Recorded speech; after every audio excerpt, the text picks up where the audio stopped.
A ticking time bomb. Scientists worry about coronavirus. If you have coronavirus symptoms, assume that you have ...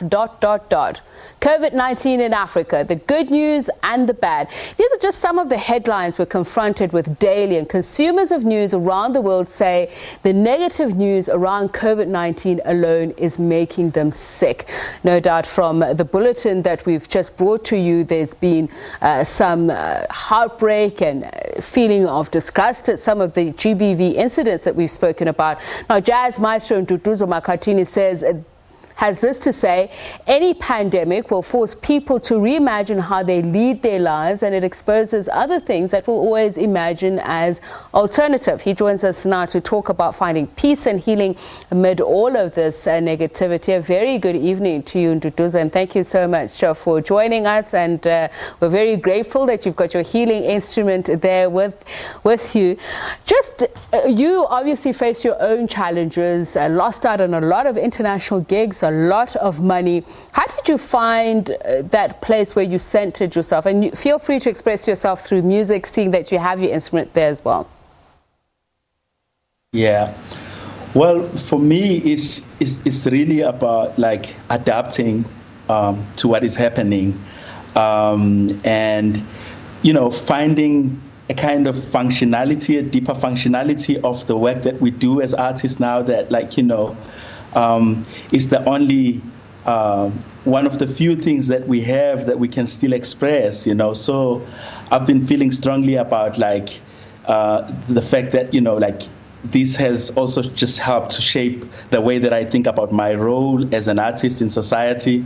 But also, I think part of what I've been thinking about is about how this moment exposes all of these cracks as well, in terms of our systems and how they fail to protect us, and most of what I've been expressing is really just living between those two worlds, this utopian place that we project via the sonic, but also as we step out of our homes, there's an entire reality that our people are facing, that we are facing.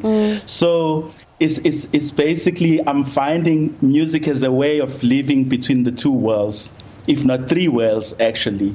So part of what I've been doing is really just trying to project that energy into the sonics and see how maybe we can remember sound as being central in terms of how we think about solutions in moments like these. And I know I'm asking you to do this impromptu, but if you were to play that on the piano now, those three realms that you spoke about, if you could please just do that and perhaps talk us through it. This would be how I would have seen life before, and this is how I see it now, and this is the third alternative, so to speak. So let's allow you to do that for us. So basically, what I'm going to try to explore now is something that emerges from something that I know, something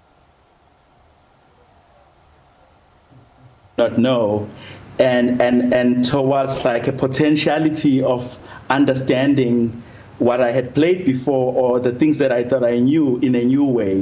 So I'm going to just try and express that. Okay, go ahead.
Nduduzo, I know that I am probably going to annoy a lot of people for doing that sacrilege thing of interrupting you. I think a lot of people would also be wondering just how would you survive, how do you ingest that positivity into your work? Being a musician, we know a lot of them have suffered greatly financially and therefore emotionally as well. Has that impacted on your work, how you create music? Well, at so many levels, I struggle to find a reason to complain, especially with regards to the work itself, because I understand that it comes from such a special place, and this place is always open for me to draw, and it comes from a very kind space. And I think really for me, it's just about like, how do I compose myself and decompose myself always into higher than whatever sort of limitations. What advice would you give to our viewers how to be that positive? Because it sometimes is very difficult to be positive when one has to be confronted with the reality. Yeah.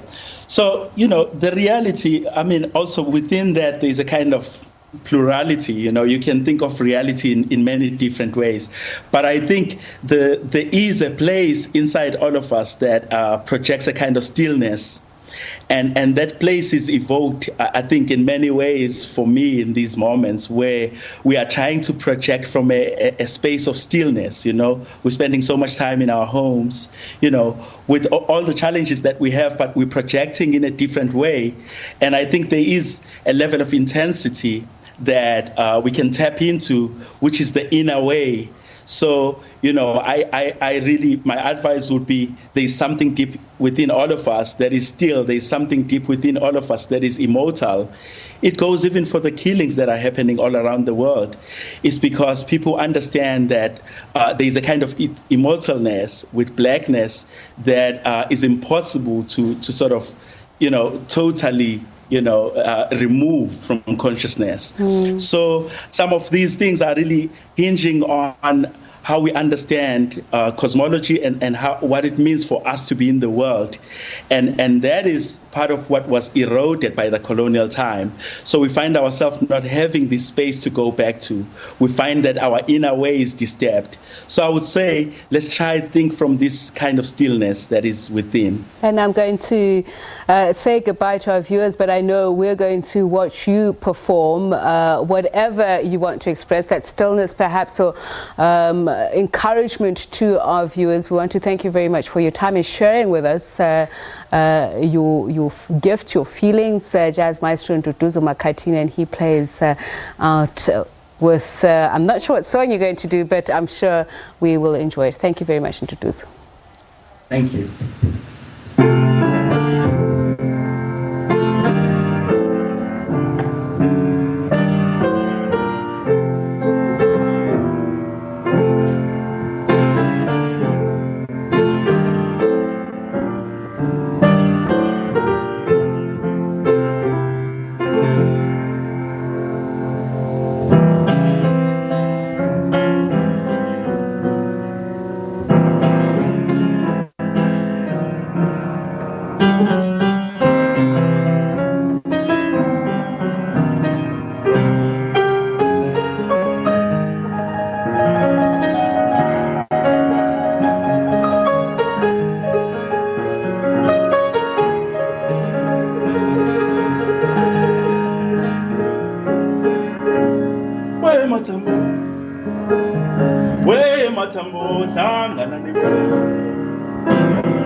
ungathamngohlanga